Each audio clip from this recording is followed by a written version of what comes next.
Tudo bem, pessoal? O meu nome é Douglas Bernardo, eu sou adestrador de cães e nesse vídeo eu vou falar sobre esse arsenal que está em cima da minha mesa. Eu tenho certeza que ou você conhece esses itens e já fez utilização deles, ou você conhece alguém que utilizou alguma dessas ferramentas para punir o cão diante de um comportamento indesejado e o pior, não deu muito certo. Não vou entrar no mérito se é correto ou não a utilização de alguma forma para reprimir o cão. Eu quero falar sobre a utilização desses itens e as possíveis consequências para o cão, para você. Mas antes de dar continuidade, eu vou, como de costume, caso você não seja inscrito, eu vou pedir para que você se inscreva no canal. Já deixe o seu gostei, ative o sininho para quando eu publicar um novo vídeo você ficar sabendo. E caso você se identifique com o conteúdo, compartilhe com aquela pessoa que você conhece, que faz a utilização desses itens e ainda assim tem dificuldade na educação do cão. Vamos lá. Primeiro, o jornal. A ideia do jornal é reprimir o cão. O jornal nem está, de certa forma, tão disponível assim mais, mas ainda assim é utilizado. Se faz um rolinho de jornal e se toca o cão quando ele tem algum comportamento, não chega a machucar, né? não traz nenhum dano físico para o cão, mas ele acaba se assustando com o toque ou atingindo o chão ou a nós mesmos para fazer o barulho. A ideia é assustar o cão, causar esse impacto no cão. A latinha que faz barulho. Qual é a ideia? É assustar, definitivamente assustar o cão. Seja próximo da gente ou mais distante. Quando é próximo da gente o comportamento, a gente agita a lata. Quando o comportamento acontece um pouco mais distante, a gente arremessa próximo do cão. Com o impacto ela faz barulho e o cão acaba se assustando. Se ele relaciona ou não com o comportamento, depende da situação. O conhecido borrifador. A gente pode ou misturar alguma coisa para deixar o gosto um pouco mais amargo ou não. Não funciona com todos os cães. Alguns cães não se importam com a pulverização dessas gotículas, mas a ideia é qual? É quando o cão tem um certo comportamento, a gente borrifa no focinho para que esse desconforto faça com que ele não repita aquele comportamento. É uma forma de punição, não funciona com todos os cães, assim como a maioria dos itens, mas é uma forma bem conhecida de reprimir o cão. E temos o tão conhecido chinelo, que é associado com uma postura mais intensa, uma postura mais ameaçadora para cima do cão, associado com a posse de um item que não está normalmente na mão da pessoa, sim, o cão acaba ficando um pouco mais preocupado com aquela reação. Claro, existe toda uma manifestação diferente do convencional, associada com a posse de algo na mão, ele olha, meu Deus, as coisas não estão normais. E o cão sim acaba ficando um pouco mais acuado, um pouco mais preocupado. Novamente, não vou entrar no mérito se é correto ou não a utilização, mas da consequência que isso traz, eu tenho certeza que se você utiliza, você vai se identificar com o assunto. Vamos lá, qual é a consequência? Vou utilizar o exemplo do borrifador, um cão que pula. Normalmente os cães pulam, ainda é um problema bastante constante no convívio entre cão e pessoa. Os cães têm o pulo como uma forma de interagir e as pessoas têm dificuldade de educar os cães a respeito disso. Então, digamos que o seu cão pula em você, faz já um tempo, você não conseguiu mostrar a forma correta de interação e de repente alguém fala para você, utiliza o borrifador quando ele pular em você. Ele vai parar de pular dessa forma. Aí você, de repente, adquire um borrifador, enche de água e no próximo dia que for interagir com o seu cão, quando ele pular, você pulveriza no focinho dele. O que vai acontecer? Ele vai parar de pular? Pode ser que sim. Se ele for sensível às gotículas, ele vai parar de pular, provavelmente. Mas o que vai acontecer? Qual é a consequência? Se coloque no lugar do cão. Ele interage com você todos os dias e não acontece nada. De repente, você aparece com um item diferente do convencional e ele é reprimido diante de um comportamento. Ele entendeu que ele não pode pular? Não. Ele entendeu que quando você tem um item na sua mão, ele não pode pular. Porque todos os dias ele teve um comportamento e não teve consequência. De repente, surge um item diferente do normal e existe então uma consequência. O que a gente mostrou? Que esse item é punitivo. que diante do borrifador ele não pode pular, seja qualquer um desses itens. O cão pulou e você agrediu de certa forma ele com o jornal. A próxima vez que ele enxergar o jornal, ele vai pensar: o jornal está na mão, eu não posso pular. E a gente vai ficar refém, a gente fica refém da utilização dessas ferramentas. Por isso, eu não indico a utilização de nenhum desses artifícios para educar o seu cão.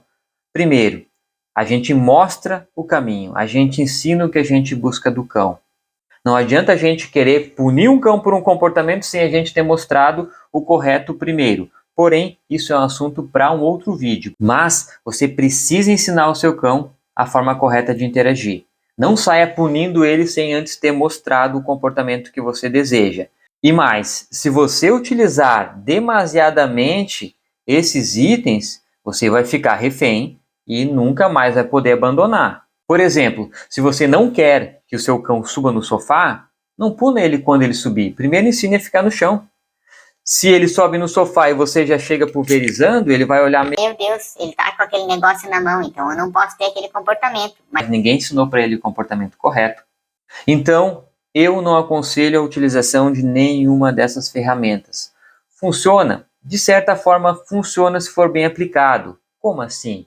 Ou seja, se você anda normalmente com o borrifador pela casa, você está normalmente andando com o borrifador e o seu cão te vê direto com o borrifador na mão, ou com o rolinho de jornal na mão, ou com uma latinha que faz barulho na mão. Você anda com isso normalmente pela casa. Então aquilo ali não é uma ameaça. Aí quando o cão tem um comportamento indesejado, você utiliza, aí ele vai começar a discriminar o comportamento. Caso contrário, ele discrimina o item, porque o item nunca está presente. Aí, de repente, ele surge e eu sou punido. Se ele está sempre presente e, de repente, vem a punição, pode ser que ele associe, sim, ao comportamento. Outra coisa, avisar antes. Se você faz questão da utilização de alguma ferramenta punitiva, avisa antes. Utilize o não. Não precisa ser um não impositivo. Pode ser um não normal. Não, então utilize alguma dessas ferramentas. Para ele começar a associar que depois do não vem uma consequência. Mas ainda assim, não aconselho a utilização para não ficar dependente dessas ferramentas. Em um próximo vídeo eu vou mostrar como eu trabalho os cães para que eles entendam os comportamentos que eles precisam ter. Eu normalmente trabalho da forma que eu frustro o comportamento que eu não desejo e reforço o comportamento desejado. Não é correto e nem justo a gente sair punindo um cão sem ter primeiro ensinado. Então a consequência da utilização dessas ferramentas é a dependência. É um efeito supressor muito momentâneo. Só acontece quando a gente está com essas ferramentas na mão. Eu quero falar sobre um caso que demonstra muito bem a consequência que a utilização de algumas ferramentas trazem. Aconteceu já há bastante tempo, mas chamou muita atenção. Era um casal bem jovem, eles tinham um Rottweiler, já adulto, pesava uns 40 quilos, e o cão pulava demais. Ele tinha um comportamento comum de pular quando eles estavam interagindo. Ele pulava tão alto e vinha aqui na gola da camisa e puxava. E eles descobriram uma forma de interagir com o cão sem que ele pulasse. E o item que eles utilizavam nem está aqui. Eles tinham um pequeno chicote. Era um cabo com um pedaço de corda. Não sei se o cão foi ou não punido com aquele item.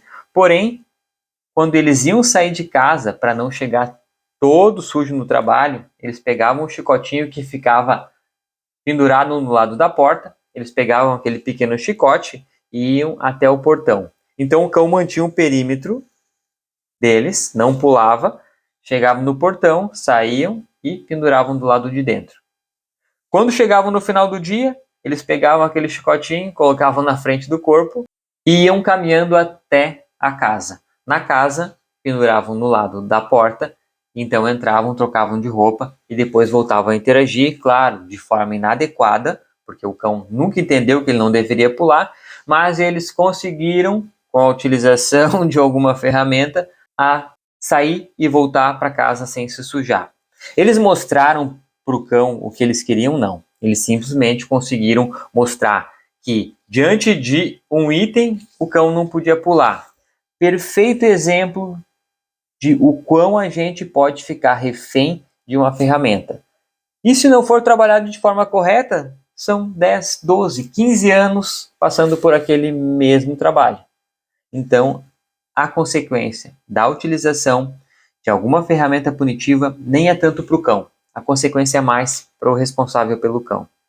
Existem outras formas de controlar o cão. Eu quero falar em próximos vídeos como eu faço para mostrar para o cão o comportamento que ele deve ter. A gente precisa ensinar tudo o que a gente deseja para o cão antes de sair punindo.